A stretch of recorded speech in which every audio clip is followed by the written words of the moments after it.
The biggest test for me right now, I think the whole world, a lot of people have heard about it, is the death of my son and my brother. And this has done something to me that I've never felt in my life. I've never ever been through this challenge. You know what I mean by challenge? The feelings and the thought process and the amount of reflection on life like now. It really makes you understand the word inna lillahi wa inna ilayhi raji'un. Suddenly, nothing around you is worth stressing too much about, or spending too much time about it. Everything around you now, you look at a way of how to turn it into something beneficial for others, for yourself, and for the hereafter.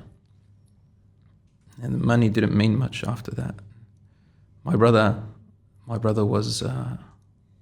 It's the first time I talk now, Abu Hamza, about it. In, like in a bit of detail. He had a business growing for him, and I think he was going to become a millionaire in a couple of years. He was so successful, and only because of his character, people loved him. Yeah, he's really outgoing and beautiful to get along with. He was a very honest person. And my son, he died in front of me, my son, while I was giving him CPR. And he was very peaceful. I thank Allah subhanahu wa ta'ala. This word thanks has more of a meaning right now. Thank you, O Allah, for the past that you gave me. Thank you, Allah, for the past that you prevented from me, the bad things. Thank you, Allah, for giving my son and my brother and teaching me love and now connecting me to something else. Thank you, Allah, for the future that you will give me and the things that you are going to keep away from me in the future, because I know that you know that will harm me. Thank you, Allah. You've given me my son and taken him for a reason, a purpose that you only know within your wisdom, and I rely on you. It has increased my iman, of course, and people around us. Akhi Abu Hamza, two moments in my life, I think, I dream about them all the time now, and I don't think there's anything that's more important than them. The moment my son's soul escaped, and my brother's, and the moment I buried them. It's like death had no respect for me. Who cares if you're his father? Who are you? This is not your business. This is not your business. How I felt. It's like, don't you see I'm here? I'm his dad. He doesn't belong to you, Bilal. He belongs to Allah. No.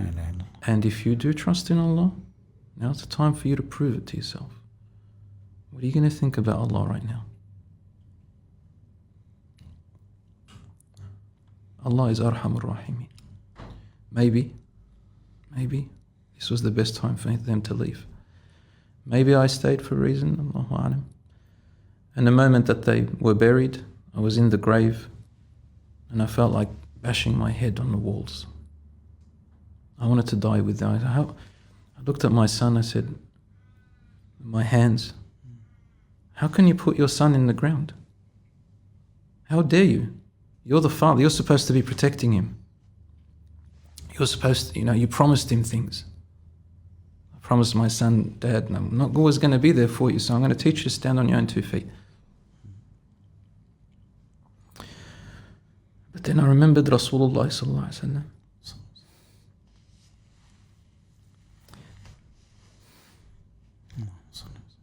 And as he was standing in the grave with his son, and I said the dua, al-aynu tadma', the eyes tear, wal-qalbu yahzan, and the heart is saddened, ala firaqika ya Ibrahim, to your departing, O Ibrahim, wa la naqulu illa ma yurdi rabbana, we'll only say what pleases our Lord. And you know what's funny, what's ironic is that I said the exact words of the Prophet ﷺ, even the name. His son's name was Ibrahim. SubhanAllah. And I could imagine Rasulullah feeling what I'm feeling right now, crying the way I'm crying, And I got stronger a little bit then. I said, Ya Allah, unite us again with Rasulullah sallallahu alaihi wasallam. And then I had to walk away, Abu Hamza. You have to walk away. And there my brother and son sat there. They just lied there. They didn't know they were going to die. But before we left here, I just want to finish it with this, something really good. And that is that before we left, we went fi sabilillah. We went to please Allah subhanahu wa ta'ala. And what did we want to please Him with? We had our parents, we wanted to make them happy. My mother was missing us in Lebanon, my dad. And my brother and I, we talked to them for the last time before we left, and he got teary. My brother was very, very, he had this softness about him. I looked at my brother and son, I said, sure, you want to go in this ugly time? Because there's civil unrest there. My son had a big smile on his face. He said, for Jaddo and Taita, I'd do anything, Baba. I can't wait to see them, make them happy.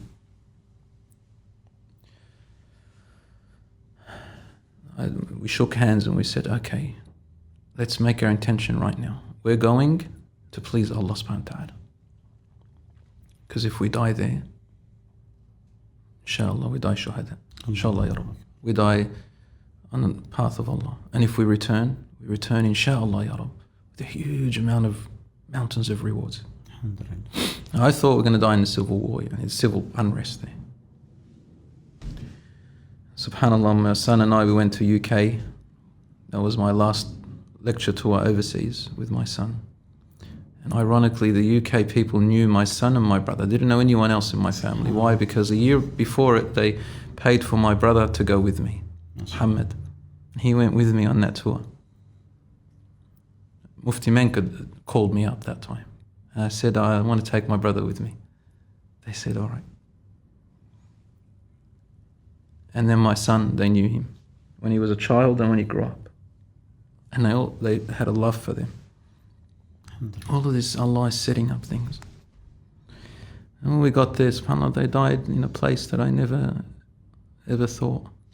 We were just up there on some snowmobile. I just went and had fun. I said, my son wants to see Lebanon, he wants to see the snow. He gets up on this thing. It's meant to be safe, but I don't know. He goes around once and he's all right. I come walking towards them. I was somewhere else. And our cousin said to him, no. He goes, you can't go on again by yourself. You have to take your father or your brother or your uncle. Because my brother, he had experience on it. Knowing my brother Muhammad, subhanAllah, he'd jump and do anything, subhanAllah, for people. And I said, and then they said, either your brother or your uncle or your father. Who does he choose? Uncle. He chose his uncle. SubhanAllah. If he told me, they would have told me, go on with him, I would have gone on with him. No. To keep him safe. And my brother, he said, I'll go on with him. Allah chose him before your son chose his uncle. And, they loved each other a lot. يُبْعَثُ الْمَرْءُ مَعَ مَنْ أَحَبَّ. SubhanAllah. Person is gathered with those whom they love. They took a turn, and that's when I saw them now. They're taking off. My father was there, I was there, our cousins were there, 2 of them. We just saw it go off very nicely. And I had a feeling, wallahi, a voice in my head told me, they're going to smash into the wall and die. Allah. And then that voice went. Allahu Akbar. I could see it. Yani, how? And then it went. And I forgot about it. I'm happy and my son's having fun. Okay, Allah khalas. But I want him to get off. I'm not happy about it. My heart's not happy. Uncomfortable. Very uncomfortable. Very, very uncomfortable. Like that voice, and then it went. And I see them, it's like as if the angel of death was waiting there. It's like he had a rope and just pulled them in. It wouldn't stop. The petrol throttle got stuck. SubhanAllah. Out of all people. I just smashed into the wall at a high speed. I could see them trying to maneuver. They couldn't get off. Very hard for me to talk about it, but my son, he passed away at the scene. I ran to him trying to... Died within 4 minutes maybe. And my brother, he survived a little bit.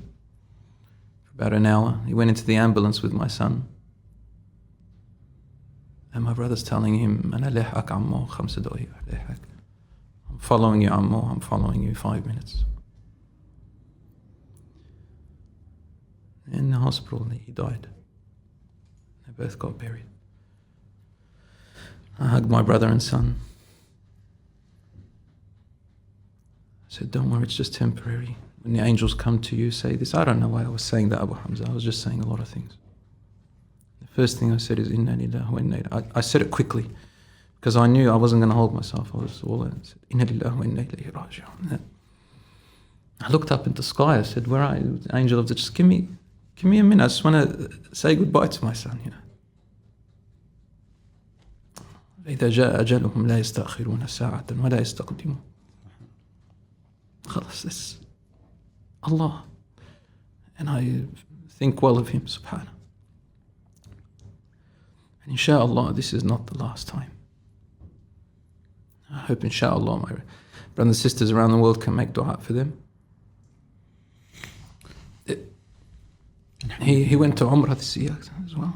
Alhamdulillah, a few masjids here in Melbourne prayed the prayer of the absent on them. May Allah subhanahu wa ta'ala grant them al-firdaus. And subhanallah, it's like really a major adversity took place when this happened.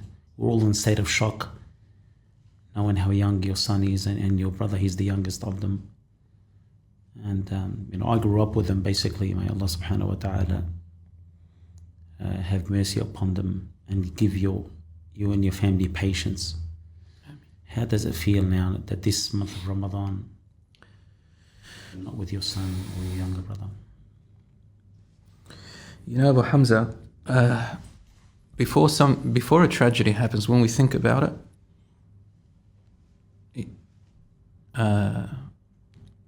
it's actually harder thinking about it. When it happens, it's very hard. But I swear by Allah, something comes down. It's called the ma'iyya of Allah. Allah gives you support. Like, it doesn't happen before. It happens when it happens. You fall into that deep pain, and then Allah gives you help. Something picks you up. A sakina, comes and picks you up. And you're about to fall, and then something picks you up. And Allah shows you things. Doesn't let you go. He gives you beautiful dreams. I've seen 3 dreams, I believe they're righteous. I've seen a lot of takhbis and all that. Takhbis means like different dreams. I know they're from my subconscious, but 3 of them, they were clear, they were sure. I can remember was the first one I saw. Is a week later, I'm telling about Ramadan, how Allah subhanahu brings help for Muslims. He brings ma'iyya. I wasn't eating for a week, and then I wasn't eating. I was losing weight. I didn't shower for a week. I couldn't sleep, nothing. And just salat, munajat, calling out to Allah to save me. Hamza, if I didn't have faith in Iman, uqsim billah, I think you wouldn't see me here. Really. And something called khalwa, isolation with Allah. That's all I did in Lebanon. I didn't want to see anyone, but Allah kept bringing to me. Allah brought the whole family to support. Mashayikh, people. And the love was amazing. I can't believe the whole world was talking about it and making dua for them, praying for them. My son used to say, Baba, when I die, I want a lot of people to pray on me, and I want my grave flat. Subhanallah. Because his grandfather, his mother's father, Allah yarhamu, and may Allah assist his mother and and their family as well. Obviously, they're going through a lot of pain. Not just me, but when his grandfather died, he said, Baba, I want my grave flat and a lot of people to pray on me. And he said to his cousin, imagine we died and got buried up in Bet Ayub. Allahu Akbar. That's exactly where he got buried. But Allah brings you these things. Like I found these out. I remembered them, his cousin would tell me something. These dreams would come in. 1 week later, I saw a dream. I used to say, oh Allah, just please show me a sign. Just, Ya Rab, ru'uf bi. Just give me some comfort. Ya Rab, comfort. Yani. Be kind and compassionate to me, Ya Allah. And to my parents, I can't do this. I wasn't coming back, khalas. Ya Rab, show me something. And I see in my dream that time. I saw my son. Beautiful people will come to me and say, you have to eat in the dream. And I said, look, we got this food. They brought me to this nice restaurant and there was food in front of me. And they all said, stand aside, just don't, give him some comfort to me. And there was a big chair next to me, beautiful chair in the dream. And I see my son walking in. Same clothes he died in, same everything. He walked to me, he had a partial smile and he hugged me and I hugged him. I could feel his bones, I could feel his skin, I could feel his clothes, I can hear everything, I can smell him. Like now, I knew I was, that he was dead, but I didn't know I was dreaming. Everything was real. And then I grabbed him and I said, Baba, where are you? He said, I'm there, Baba, you know I'm there now. And I said, oh, yeah, it's like it doesn't want to upset me, but he knows he's gone. And I said, how are they treating you? I want to know, did he go here or there? I want to know, am I going to see him in Jannah or not? Am I going to go to Jannah? Is he going to be my Shafi or what's going to happen to us? He said, they're okay, Baba, they're okay. They're nice people. And I turned to the people and I said, don't think I'm crazy in the dream. They smiled and said, Brother Bilal, no one here thinks you're crazy. I said, Hamoud, is he good? My brother, he's good. And he sat down on that chair next to me. And I woke up. These things, Allah brings them to you. You pray to Allah at night. Night prayers have been the most sweetest thing. You know, before this, night prayers, but this time, Allah, they're sweet. Khalwa with Allah is sweet. Beautiful. No. We talk about it, but you don't know until you do it. I can't tell you.